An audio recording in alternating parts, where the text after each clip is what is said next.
Hey yo. About people. Mount Zion music. Fuck pussy go. Tina the 12. Inini. Didn't do danga msindo. Vamuvese vanato. Everything is under control. Party. Kana uchida kona kuti. Isusu. Achawanike pamenimo. Atisema infama anori magazunzu.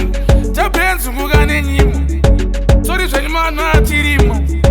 Aiwa mudanzi kana ndizo nisimo. Ndoimangoma kwete mnguva iye chirimo. Ndichinova kudza kuti aiwa vachawacha. Efunga tori safe tori home. Waze kundato uya ndichiyimba. Geto gospel nepono. Ndatoda todobuditsira tsono. Ndada kunovatadza kuti chinono. Aiwa ngonono. Kana mchidado tichira mtonono. Soso tizowarizeve kuti hoyoka mkonyo. Tamecha kuti titori mupengo. Batapina nempengo nditone engo. Tamecha kuti hondo ndiri encho. Ndatenderera ngoma mureki tengo. Ndavaudza kuti ndiri waenjo. Mabatman anasiya vanopesanisa meno. Ameno vanenge vachafunga kuti hanzi kamucheno. Never put your foot in a bad people road. Kana uchida kuona kuti unoti am. Oh my God. Never them avoid them no bad like we. Never put your foot in a bad people road. Don't get up a number 12 tine you do. Tine Tobago. Maziba kuti mabatman them no let go. Inini ndatopinda chivata zentori pad. Bati kutopura masteko. Uba pangatanga kutoyimba. Andina kumbapura ndata eko. Inini ndakataura we don't let go. Lego the t-shirt. Nuendo. Maitamba ngati magemu. Weruendo. Chipinda chinovaratidza mapengo. Tamecha kuti titori mupengo. Batapina nempengo nditone engo. Tamecha kuti hondo ndiri enjo. Ndatenderera ngoma mureki tengo. Ndavaudza kuti ndiri waenjo. Mabatman anasiya vanopesanisa meno. Ameno vanenge vachafunga kuti hanzi kamucheno.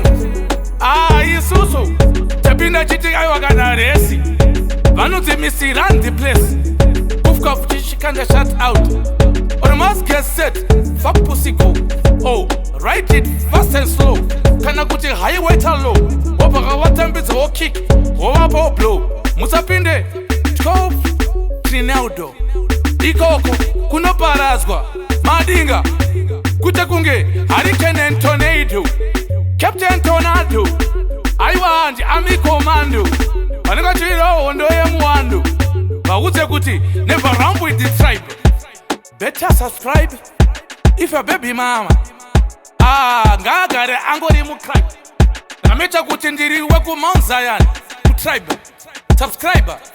Achikwanise kunotora ka bribe. Isusu tachadza madinga kuti isusu. The time is not yet on our side. Tamecha kuti titori mupengo. Batapina nempengo nditone engo. Tamecha kuti hondo ndiri enjo. Ndatenderera ngoma mureki tengo. Ndavaudza kuti ndiri waenjo. Mabatman anasiya vanopesanisa meno. Ameno vanenge vachafunga kuti hanzi kamucheno. Don't put a foot in a bad people road. You dead there.